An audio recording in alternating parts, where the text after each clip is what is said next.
முஸ்லிம்களாக இருந்தாலும் சரி, முஸ்லிம் பெண்களாக இருந்தாலும் சரி, ஆண்களாக இருந்தாலும் பொதுவாக இலங்கையில் இருக்கக்கூடிய முஸ்லிம் மக்கள் இந்த சீர்திருத்தங்களுக்கு எதிரானவர்களா என்றால் நிச்சயமாக இல்லை. காலங்கள் மாற மாற சீர்திருத்தங்கள் தேவைப்பட்டால் அது மார்க்கத்துக்கு முரண்படாத வகையில் இருந்தால் அதை ஏற்றுக்கொள்வதில் யாருக்கும் எந்த பிரச்சனையும் கிடையாது.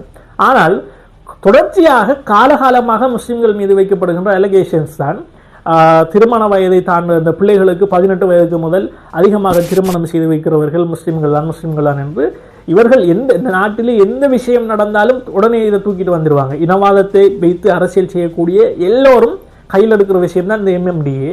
இந்த எம்எம்டிஏ கொண்டு வந்து முஸ்லிம்கள் தான் அதிகமாக குழந்தை திருமணங்கள் இந்த அண்மையிலே அமைச்சர் சரோஜா போல்ராஜ் சொல்லியிருந்தார். அதே போல கோட்டாபய ராஜபக்சவுடைய காலத்திலே ஞானசார தேரர் தலைமையிலான ஒரு தனியான முஸ்லிம் தனியார் சட்டம் என்று ஒரே நாடு ஒரே சட்டம் என்ற போர்வையிலே ஒரு பெரிய குழுவை அமைத்து அது பெரிய வாத பிரதிவாதங்களுக்கு எல்லாம் உட்பட்டது. ஆனால் உண்மையிலேயே முஸ்லிம்கள் தான் இதில் அதிகமாக என்று பார்த்தால் பிபிசியினுடைய தரவுகளாக இருந்தாலும் சரி, 2012ஆம் ஆண்டு மேற்கொள்ளப்பட்ட சென்சஸ் ரிப்போர்ட்ஸ்லேயும் கூட அதிகமாக சிங்கள மக்கள் அது இனவீதாசாரத்தின் அடிப்படையில் அந்த சிங்களம் தமிழ் முஸ்லிம்கள் என்று இனவீதாசாரத்தின் அடிப்படையில் தான் இது இருக்கிறது.